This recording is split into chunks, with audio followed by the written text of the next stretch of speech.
Gente, olha só, bom dia para todo mundo, que saudade de vocês, estar na sala, estar com vocês na casa, mas agora, hoje, excepcionalmente, né, eu tive que fazer uma cirurgia, então eu estou testado até hoje, mas, né, então hoje a gente vai dar continuidade à matéria, a gente vai falar sobre, a gente já viu sobre os incas, os maias, os astecas, não é? E agora a gente vai falar sobre nós, que eu acho que é o mais importante, né? A gente falar sobre quem é a gente, não é? Então, só para a gente começar a falar quem é a gente, eu vou passar um videozinho para a gente saber uma diferença. Vocês sabem a diferença entre índio e indígena? Há uma grande diferença, tá? Eu só vou desligar os microfones aqui para não dar interferência. Só um minutinho.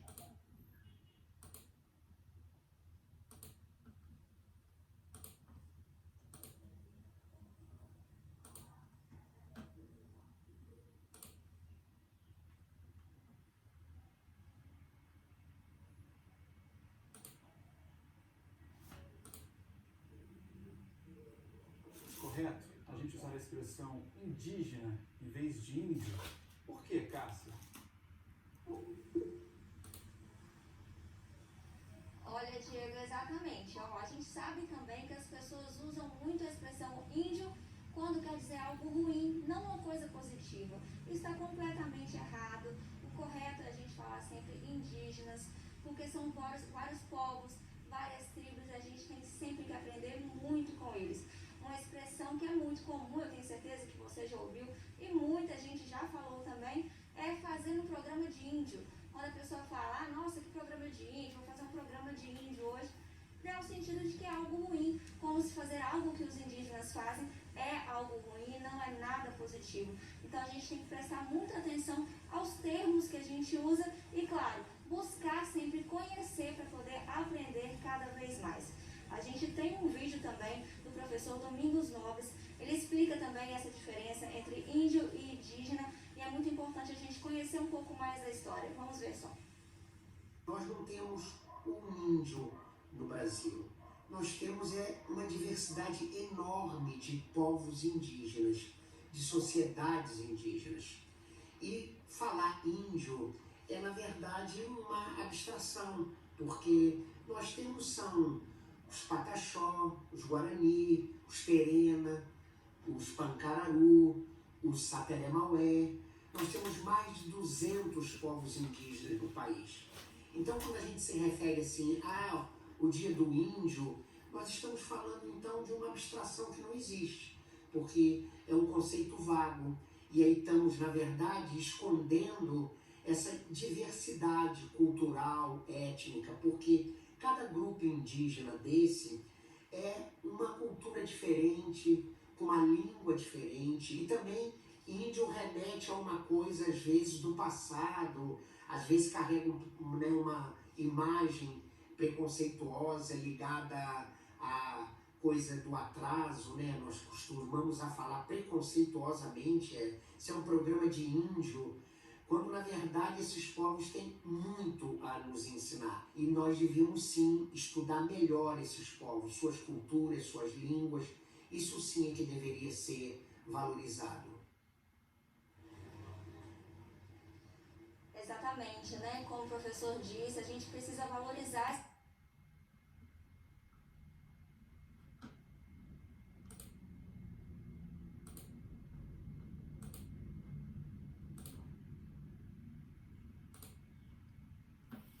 Então ficou mudo, mas então, o que quer dizer indígena? Indígena, gente, é a questão da cultura, não é? A gente sabe que, igual no livro de vocês, fala que no censo de 2010, tá certo?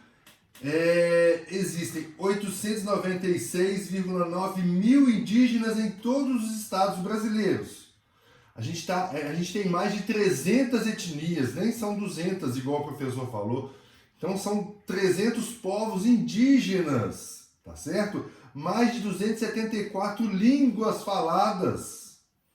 tá? Então, olha só a questão do que é ser indígena.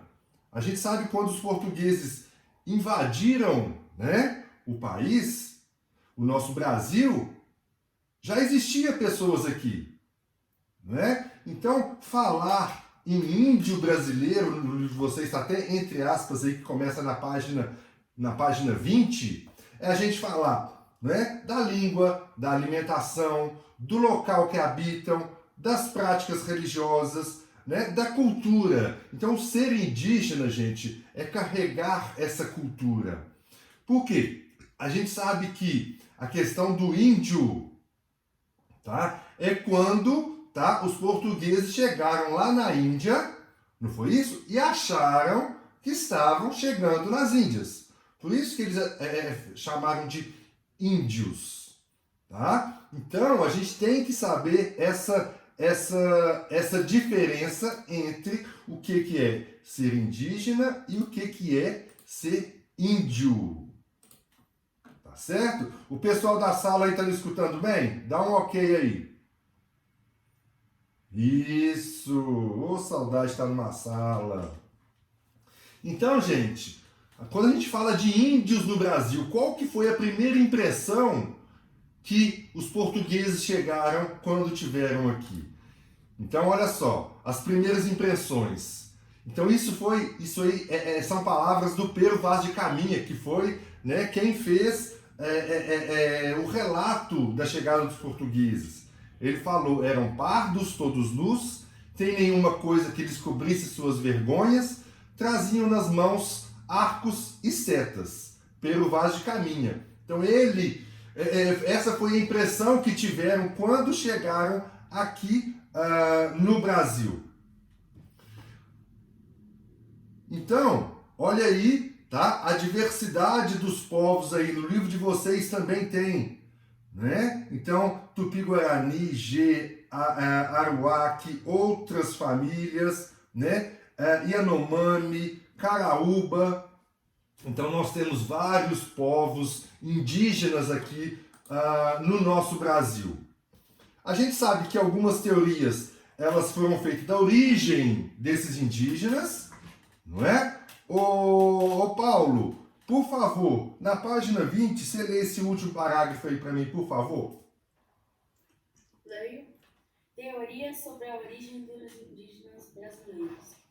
Existem várias hipóteses que tentam explicar de onde os indígenas americanos vieram. A teoria asiática admite que os ancestrais da maior parte dos ameríndios tenham vindo da região oriental da Ásia, chegando à América em levas sucessivas pelo extremo norte do continente, através do Estreito de Bering, na divisa atual entre a Rússia, na Ásia e no Alasca, na América, espalhando-se pelo território americano até sua extremidade meridional. Isso. Então nós já vimos isso. Não sei se vocês lembram. Ô Arthur, a gente está na página agora 21. Que uma das teorias mais aceitas, né, é que os povos asiáticos cruzaram o Estreito de Bering. E essa teoria a gente já viu que muitas vezes é aceita, gente. Se a gente vem à mente nossa os índios, né, os indígenas brasileiros, agora vamos usar até o termo certo, né, gente? Vamos falar os indígenas brasileiros, não mais índios. Então, os indígenas brasileiros, o que vem à mente de característica física? O que vem à nossa mente de característica física?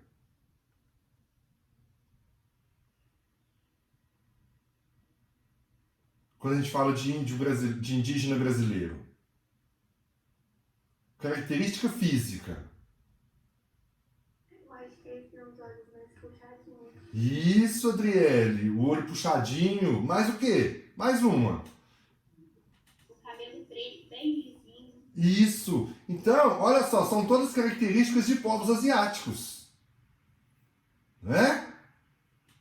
Ô, Tamires, aproveitando aí, meu bem, você está com o livro aí, né? Na página 21, no primeiro parágrafo, você lê aí para nós, por favor.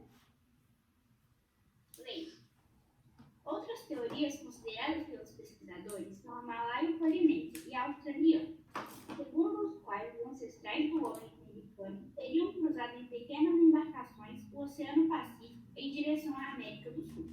Assim, ainda que varie a explicação sobre como os seres humanos chegaram à América, os estudiosos consideram todo o período anterior do século XV, momento da chegada dos europeus ao Novo Mundo, como a pré-história da América e a do Brasil. Isso. Obrigado. Então a gente tem essas teorias também, né? A gente já estudou lá no primeiro trimestre, vocês lembram disso? Tá? Que eles podiam ter chegado pelo Estreito de Bering, que podia ter chegado na América do Sul vindo de barco, né? Pelos povos ali malaio-polinésios e australianos. Mas a gente pode ver aqui no mapa, gente, tá certo? Olha aí, a maioria dos indígenas, ele vive, tá? Vivia, né? Na região norte, a gente sabe disso, tá certo? Depois vem na região nordeste, depois sudeste, sul e centro-oeste. Aqui, ó, tá? A população indígena estimada na América Latina no período de 1990 a 2000. Hoje em dia, olha só, a gente tem, tá certo? Mais ou menos 10 mil índios somente, tá? E olha quantas, no livro de vocês aí, o censo, né? Do IBGE de 2010, ele falava em 896 mil indígenas. Então, a gente sabe, e nós já vimos isso, que o índio brasileiro, tá, na nossa região, ele está aqui há mais de 30 mil anos, pelo menos. Tá certo? Há mais ou menos 30 mil anos. Então, outra característica que a gente sabe dos nossos índios que nós já vimos, eles eram o quê? Coletores e caçadores. Não é isso?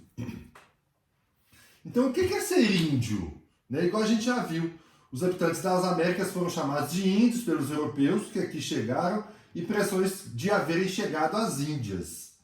Mesmo depois de descobrir que não estavam na Ásia, continuaram a chamá-los assim, ignorando propositalmente as diferenças linguísticas culturais. A gente já viu nos Incas, nos Maias e nos Astecas, né? E aconteceu aqui também no Brasil que eles impuseram, tá certo? A sua cultura, né? Então, por isso que fala que era mais fácil tornar todos os índios iguais, né? Tornar todos iguais como? Fazendo o quê? Impondo a cultura dos europeus. Então, e quando a gente fala dos índios, tá certo? Quais são os vestígios e qual está no livro de vocês aí na página 21? Ô Helena, no primeiro ponto, você lê para mim, por favor?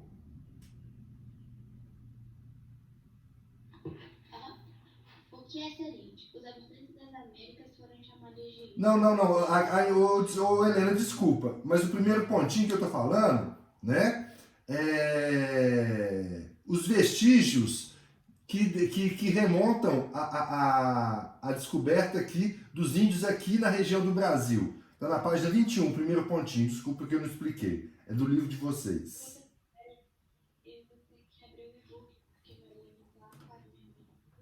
Tá, então vamos ver aqui. A Juliana tá com o livro, Ju? Se puder, eu quero ler. Então, Arthur, lê para mim então aí, por favor. Primeiro pontinho.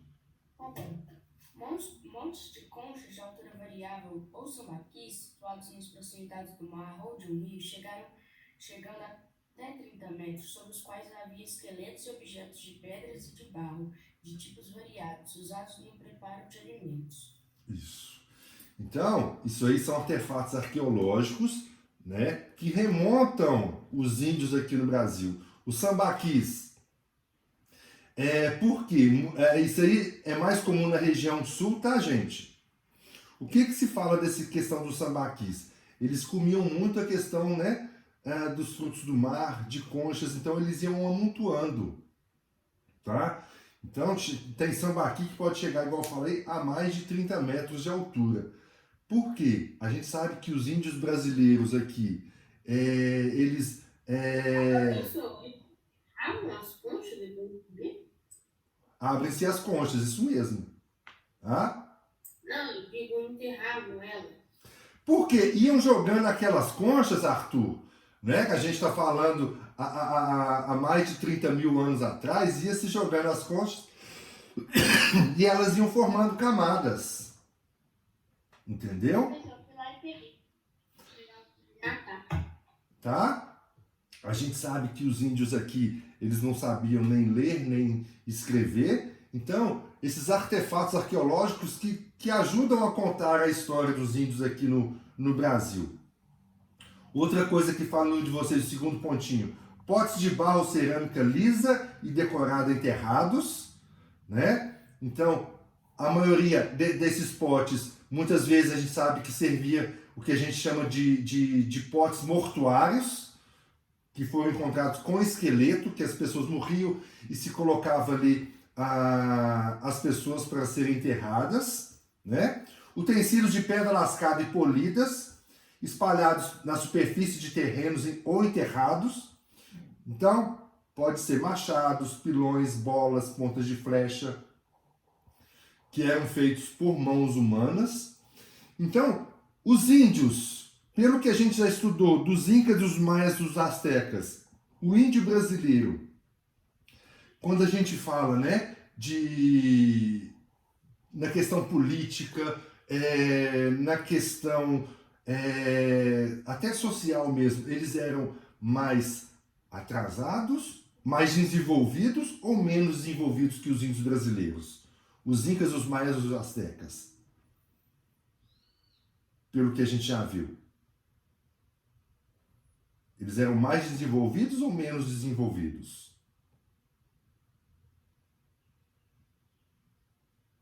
O povo da sala tá dormindo?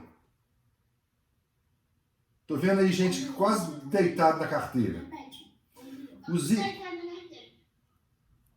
A gente sabe que os incas, a gente já estudou os incas, os maias e os astecas. E a gente está vendo, né, como é que os arqueólogos estudaram os índios brasileiros. Eles não sabiam nem ler nem escrever. Então se contou a história através desses artefatos que foram achados. Os índios brasileiros, eles eram mais desenvolvidos ou menos desenvolvidos do que os incas, os maias e os astecas? Eles eram menos desenvolvidos. Menos desenvolvidos. A gente viu, né, que os incas, os maias e os astecas, eles formaram grandes impérios. Eles sabiam a questão. Eles formaram grandes impérios e chegou uma época que eles caíram. Os índios não formaram impérios grandes, então foram só caminho de acabar. O microfone do presencial do desligar. Tá dando eco, tá? O meu tá dando eco? Eu tô me ouvindo duas vezes. É porque eu tô tendo que gravar essa aula aqui. Ô, professor, Fala, Arthur. pede para alguém do presencial para ligar o microfone deles, porque a gente não tá ouvindo eles, se eles falarem. Mas acho que tá... Não tem problema não, mas é bom que ali que eles... Porque eles não conseguem falar na sua aula. Alguém que eles estejam ouvindo. Não, mas eles estão ouvindo. Estão ouvindo aí, gente? Então tá bom. Mas só não vale dormir, hein? Tá sendo gravada essa aula. Então, outra coisa, né, que foi achado na questão arqueológica. Pinturas de animais, né, e sinais diversos feitos em paredões rochosos. O que a gente já viu também que foram as pinturas rupestres, igual está no livro de vocês. Então, quais que foram, quando a gente fala de os primeiros grupos indígenas, né? Quando os portugueses chegaram aqui, tá certo? Os portugueses não sabiam que tinha... Era América. não tinha a questão de tanta gente vivendo aqui no Brasil. No livro de vocês fala aí, olha, de 3 a 6 milhões de pessoas. De 3 a 6 milhões de indígenas vivendo em nosso território, gente. Tá certo? Espalhados aí Só vivem quantas pessoas? Oi? Só 6 milhões? De 3 Atualmente no Brasil vivem quantas pessoas? 213 milhões. Não. Hoje, gente, pelo censo de 2010, fala-se em 896 mil indígenas nos estados. Mas quando chegaram aqui era de 3 a 6 milhões. Então, gente, olha só. Então, havia uma diversidade muito grande, tá certo? Igual eu falei, olha, mais de 1.300 línguas diferentes dos nossos indígenas, tá certo?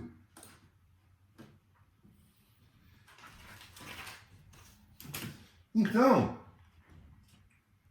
olha só, um dos povos, né, que igual falando de vocês chegaram à América, haviam diferentes povos, não é? Tinham Tupi, Gê, Araúque, Caraíba, tá certo? Existiam os grupos menores também, como o Nambiquara, Guaicuru, Tucano, entre outros. Então, a gente sabe que a maior parte dos indígenas vivia no litoral brasileiro. Não sei se vocês estão vendo aqui, ó, tá certo? No mapa que eu estou passando aqui para vocês, tá certo?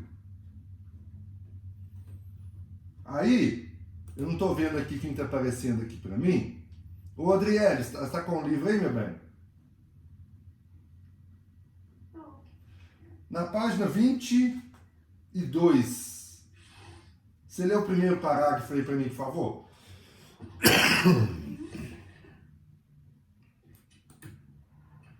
Com base nos requisitos históricos das línguas faladas pelos povos indígenas, estudiosos contemporâneos identificaram a existência de 4 grandes grupos linguísticos no momento em que os portugueses chegaram à América. Eram os grupos Tupi, Gé, Araguai e Caraíba. Existiam também grupos menores numerosos, como os Nambiquara, Guaicuru, Tucano e outros. A maior parte dos indígenas que habitavam o litoral do Brasil na época da colonização portuguesa pertencia ao grupo linguístico Tupi. Isso. Então, se separava aí por grupos linguísticos, igual a gente fala, igual a Adriele leu pra gente, né? Só que mesmo esses grupos linguísticos, que são igual tá os principais aí, Tupi, Gê, Araúque e Caraíba, eles se dividiam em outros grupos também, né? Então, por exemplo, igual eu falei, olha, os Tupis, a gente pode identificar os Tupiniquins, os Tupinambás, os Tamóis, os Carijós, né? Entre os Gês, os Aimorés, os Timbiras, os Caiapós, os Chavantes. Então, quando os portugueses chegaram aqui entre os séculos XV e XVI, os principais povos, né, que estavam no litoral eram os Tupinambás e os Tupiniquins, né? Então, a gente sabe que tanto os Tupinambás como os Tupiniquins eram da mesma árvore aí, né, do mesmo tronco dos Tupis. Então, eles compartilhavam da mesma estrutura, igual eu falei, né? Tanto política quanto cultural, social, linguística, tá certo? E também eram grupos belicosos. Será que existia guerra entre esses povos, gente? Entre os povos indígenas? Eu acredito que As guerras existiam. As guerras existiam, tá certo? Principalmente, gente, de troncos diferentes, né? De uma etnia diferente da outra, existiam as guerras, sim. Igual eu falei, por exemplo, os Tupinambás, eles guerreavam muito com os Goitacazes, né? as guerras eram geralmente por território? Por território ou a questão, né? Por diferenças culturais. Então, por exemplo, igual eu falei, olha, os Tupinambás, por exemplo, combatiam regularmente com os Goitacazes, os Tupiniquins, os Carajás, os Caetés, os Tupinas. Então, a gente vai ver o porquê que acontecia essas guerras aí. Ô Paulo, na página 23, você leu o primeiro parágrafo? Leio. Tá aqui, ó. Tupinambás e tupiniquins eram povos inimigos e com a chegada dos portugueses, o início da colonização, a rivalidade entre eles foi transferida para um novo contexto, em que os europeus apareciam como elementos novos nas guerras.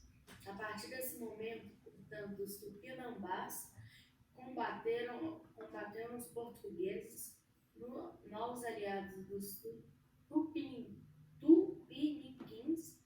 e bem como os tamoios. Aliaram-se aos franceses rivais dos portugueses na colonização do Brasil. É importante destacar que, no ponto de vista dos povos indígenas do século XVI, os europeus eram apenas um grupo a mais com o qual deviam disputar ou se aliar, não existindo relação de solidariedade entre os povos indígenas apenas por serem indígenas, e que, aliás, foi uma identidade imposta pelos europeus, não criada pelos próprios nativos, ou a percepção de que os europeus eram inimigos comum a todos os indígenas. Isso. Então, igual falou ali, essas guerras, elas eram motivadas aí, né? Tanto podiam ser por rivalidade entre os grupos, né? Igual a gente viu os tupinambás igual a gente viu no livro de vocês, os tupinambás com os goitacazes, ou desejo de vingança por conflitos anteriores. Então, o que a gente viu com os portugueses, muitas vezes, ou eles se aliavam aos portugueses, né, ou eles combatiam com os próprios portugueses, ou depois com os franceses, tá certo? Uma característica muito comum, gente, dos tupis, que a gente sabe que era vários povos tupis, né, vários troncos que a gente já viu aí, eles tinham aí, praticavam a antropofagia. Por acaso alguém aí da sala, se souber, levanta a mão, sabe o que era esse ritual antropofagia? Da sala aí, ó. Não, mas da sala, lá na sala mesmo, lá no colégio. Alguém sabe o que é antropofagia? O áudio está desligado, professor. O meu áudio não está desligado, não. Não, Não, mas eu pedi para levantar a mão. Para levantar a mão. Alguém aí da sala. Aí, pode falar. Alguém aí da sala sabe o que é antropofagia? ritual, sacrifício para eles no sentido mágico coletivo. Então, gente, o que eles achavam? A gente viu que eles guerreavam um grupo entre outro, tá certo? E o grupo vencido pegava, tá certo? E comia a carne do grupo vencido. Só que, quando a gente fala de antropofagia, a gente não pode falar de canibalismo. Mas é diferente de canibalismo. Canibalismo são povos que comiam, tá certo? Por gosto, né, na questão de carne humana. Mas quando a gente fala de antropofagia, quando eles venciam uma guerra, eles pegavam principalmente os principais guerreiros da tribo vencida e comiam a carne. O que eles acreditavam? Que ali eles estavam pegando o poder, tá certo? Dos guerreiros. Então tem uma simbologia cultural. Não é à toa que eles comiam a carne, não. Tá certo? Então tinha toda uma simbologia. Eles estavam bem felizes, né? Com certeza. Tá? Vocês estão vendo na foto aí. Tá certo? Igual falaram, após terem sido tratados com grande honras, os prisioneiros, sempre guerreiros valentes, né, eram mortos, tá certo? Ô Arthur Amorim, lê o último parágrafo aí da página 23. Beleza. A antropofagia, praticada pelos povos tupis da costa brasileira, foi vista pelos europeus de forma equivocada. Desinferior, muito afastados da civilização e dos preceitos católicos.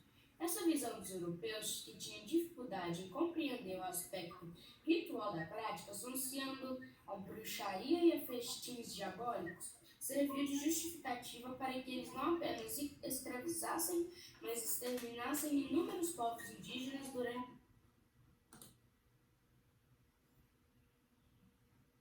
durante o período colonial. Isso mesmo. Então, gente, por quê? Muitos portugueses, né, chamavam essa descendência dos Gês aí, né, de Tapuia, como selvagens. Então, isso serviu, tá certo? Para que eles pegassem, escravizassem os índios, tá? E matassem esses indígenas, porque não entendiam esse significado cultural que isso tinha para os indígenas. Então, né, igual eu falei, olha, o tipo de sociedade em que estavam organizados esses indígenas é chamado pelos antropólogos de sistema tribal, tá? Domina a organização tribal a relação de parentesco, né, definida pela cooperação dos membros descendentes de um ancestral comum. Então, nas aldeias não existia uma autoridade formal, que a gente sabe, tá certo? Então, a gente já viu, né, os incas, os maias, os astecas, que eles tinham, tá, a questão do imperador, a questão do rei. Lembram que, por exemplo, era descendente do deus Sol. Aqui não tinha isso, tá? Tinha a figura do cacique, né? Então, esse cacique trabalhava, tá certo? Como outros do grupo. Então, o poder de liderança era exercido durante as reuniões, nos períodos de guerra ou em situações de calamidade. Era chamado de cacique ou morubixaba, né? Tinha a questão do pajé também, né? Conhecido como xamã, que era, né, esse mediador entre o plano dos homens e o plano dos espíritos, tá certo? Mas só para a gente voltar nessa questão aqui da antropofagia, gente, eu vou... Aí... Eu vou passar para vocês, só um minutinho que eu vou desligar meu microfone.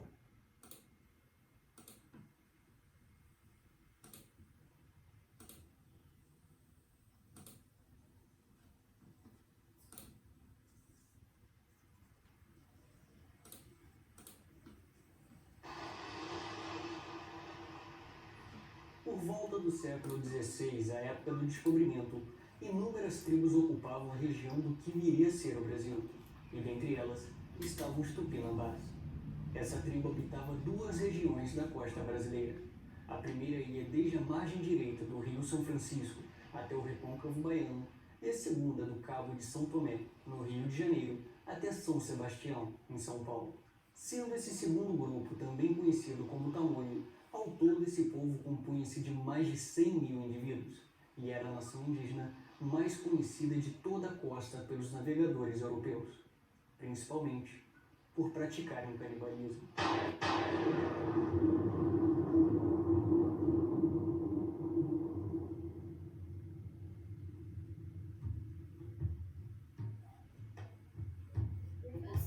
É certo que os Tupinambás não eram a única tribo a praticar a antropofagia, porém naquele tempo ganharam fama mundial graças aos relatos de viajantes europeus que presenciaram seus rituais.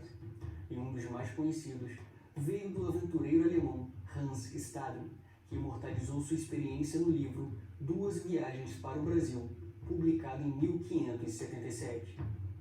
Capturado pelos Tupinambás, ele foi conduzido a uma aldeia de Ubatuba, que ficaria localizada em algum ponto entre Bertioga e o Rio de Janeiro, onde viveu 9 meses com os índios, até ser resgatado pelo corsário francês Guillaume Monet. E como prisioneiro, ele presenciou os rituais dessa tribo e escreveu a mais detalhada obra já criada sobre os canibais brasileiros. Debe Manupa She Remiu Han Bengue Ninde Aganka Juka Aipota Kurine She Anama Poepika Ke She Aju Ninde Ho She Mokaen Será Rihe. Esses eram os dizeres que os tupinambás gritavam enquanto guerreavam com os índios rivais. Para essa tribo, a carne humana era muito mais que um alimento. Em sua cultura, o canibalismo envolvia o sobrenatural. Eles acreditavam que quem ingerisse os restos de um guerreiro ganharia a força, habilidade e inteligência do inimigo. E por conta disso, eles tinham um grande ritual para a cerimônia. Em primeiro lugar, assim que capturado, o adversário era conduzido à aldeia dos vencedores e mantido como prisioneiro. Mas sua morte não viria logo. Ele poderia passar meses vivo até que chegasse o momento do sacrifício, que seria definido pelos anciãos. Durante esse período, todas as honras lhe eram concedidas, tendo os melhores alimentos e uma mulher colocados à sua disposição. Um detalhe é que se ela tivesse um filho dessa relação, a criança seria criada até a idade adulta, quando receberia o mesmo destino de seu pai. E na véspera do grande dia, aldeias aliadas eram convidadas para festejar, onde reuniam-se para dançar e beber o cauim, uma bebida feita de milho e mandioca. Nessa ocasião, o prisioneiro era obrigado a participar das danças e refeições. Chegado o grande dia, os índios pintavam a testa do condenado e com uma corda o amarravam pela cintura. Em seguida, o carrasco, que deveria ser o mesmo homem que o capturou, fazia a provocação. Vou matar você, pois sua gente matou e comeu meus amigos. O preso deveria manter a postura firme e retrucar as provocações. E se por acaso ele fosse um índio, ficaria honrado e diria: meus amigos me vingarão, sempre sendo indiferente quanto à morte que se aproximava. Em seguida, o carrasco pegava um tacape e ia para trás do preso, e assim como se mata um porco, acertava sua nuca com um forte e certeiro golpe. Os miolos da vítima saltavam instantaneamente para fora do crânio. E então, as mulheres pegavam o cadáver e o arrastavam para uma fogueira, onde raspavam toda a sua pele, até que o tecido ficasse completamente branco. O corpo ainda tinha um ânus selado com uma estaca, para que nada escapasse por ali. E depois, seus membros eram cortados, sendo distribuídos às mulheres. As partes moles, como a língua e o cérebro, ficavam com as crianças. E em seguida, eram retiradas vísceras, que eram fervidas, até formar um caldo, que eles chamavam de mingau.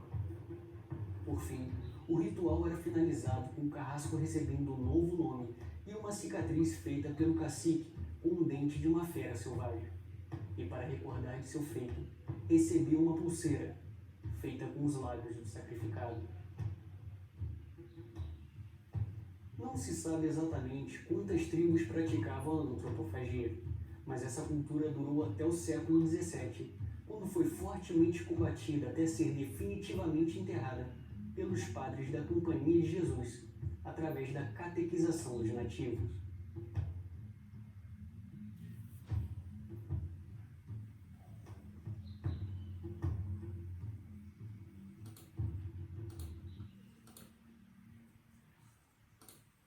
Professor, Oi, depois você pode mandar esses vídeos lá no grupo? mando sim. Então vocês entenderam, gente? Não é questão de canibalismo, não, tá? Tinham todo um significado para eles, tá certo? Então a gente tem que saber essa diferença entre canibalismo, tá? E a questão da antropofagia, tá certo? Ficou entendido, gente? Pessoal da sala, ok? E o pessoal da sala aqui? Tá bom, entendeu? Todos entendidos?